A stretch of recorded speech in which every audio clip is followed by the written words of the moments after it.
This video is going to address your fears of the unknown when it comes to selling your home.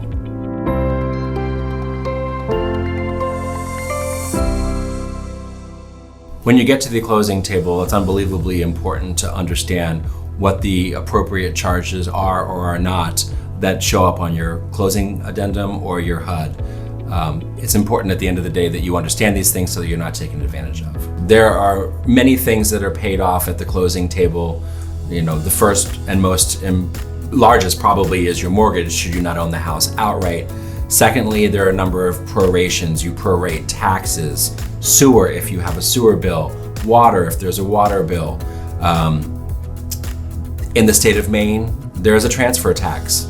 $2.20 per thousand is what's paid to the state of Maine for the pleasure of doing business in the state of Maine. Both buyer and seller pay that in equal amounts. Should you not be a Maine resident at the time that you sell your property, then there's a prospective capital gains that the state of Maine will take at 2.5%. That if you're a resident, it's not a problem. You're going to file a tax return, it's not an issue. The reason the state of Maine does that is there are too many people who left the state without filing a tax return and never paid their capital gain. The good news is that even if you are not a resident of the state of Maine, the state is very easy to work with. If there is not a gain, then you can make application and have a reduced amount done. It can be a zero amount if there is no capital gain, but that 2.5%, if you do nothing, will be taken off of the purchase price regardless of whether you made money or not. Another line item on your closing statement is obviously the commission that you negotiated with your agent at the time of listing the property. Next to the payoff amount for your mortgage, that's probably one of the larger amounts that you would pay. The seller must also pay to have the deed prepared. Usually that's best done either by an attorney or by the title company who's doing the title work.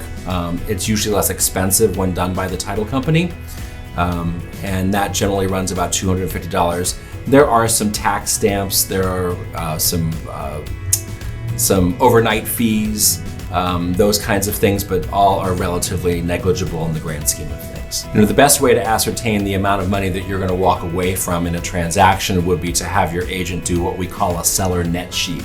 So it would just identify in general terms the amount of the commission, the amount of the mortgage that needs to be paid off, what the transfer tax looks like, what the proration of the taxes look like, and you can get a number months before you're closing that's probably within $400 or $500 of the actual number. So you have an idea about what you can walk away from at the closing of the transaction. At the end of the day, this process is not complicated and it is not scary, but it is important to have a professional on your side, and RE/MAX Realty One agents can certainly accomplish that for you.